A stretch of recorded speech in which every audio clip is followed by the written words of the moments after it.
ধর্মনগরে বিজেপির বিশাল যুব শঙ্খনাথ র্যালি ও জনসভা।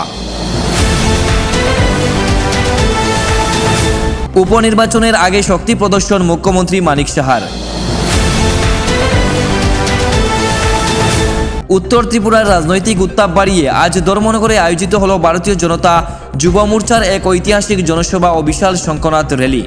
ধর্মনগরের ঐতিহ্যবাহী বীর বিক্রম ইনস্টিটিউশন ময়দানে আজ ছিল জনজোয়ার। গেরুয়া পতাকায় মুড়া গোটা ময়দান প্রকম্পিত হল যুব সমাজের স্লোগানে। উত্তর ত্রিপুরা জেলা যুব মোর্চার উদ্যোগে আয়োজিত কর্মসূচিতে প্রধান আকর্ষণ হিসেবে উপস্থিত ছিলেন রাজ্যের মুখ্যমন্ত্রী প্রফেসর ডাক্তার মানিক সাহা।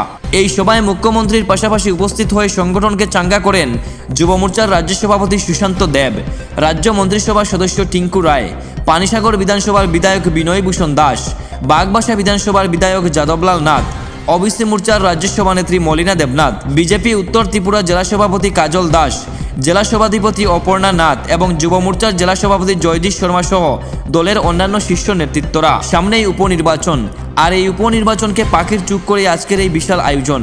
মুখ্যমন্ত্রী তার ভাষণে সরকারের সাফল্য তুলে ধরার পাশাপাশি যুব সমাজকে উন্নয়নের কারিগর হিসাবে এগিয়ে আসার আহ্বান জানান। হাজার হাজার যুবকদের এই উপস্থিতি আগামী উপনির্বাচনে বিজেপির জন্য কতটা সুবিধাজনক হয় সেটাই এখন দেখার বিষয়।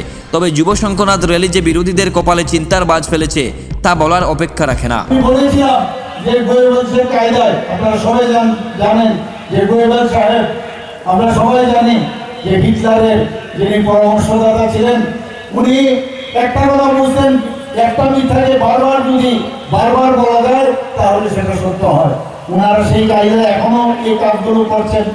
তার কতগুলো গতানুগতিক কথা আছে, জল নাই, রাস্তা নাই, চাকরি নাই, শ্রমজীবী মানুষের কাজ নাই, এই রোজ মুখস্থ করার কতগুলো মুড়ি আছে আর তাত্ত্বিক কথা খালি শুনলেন খালি ওনাদের কাছ থেকে।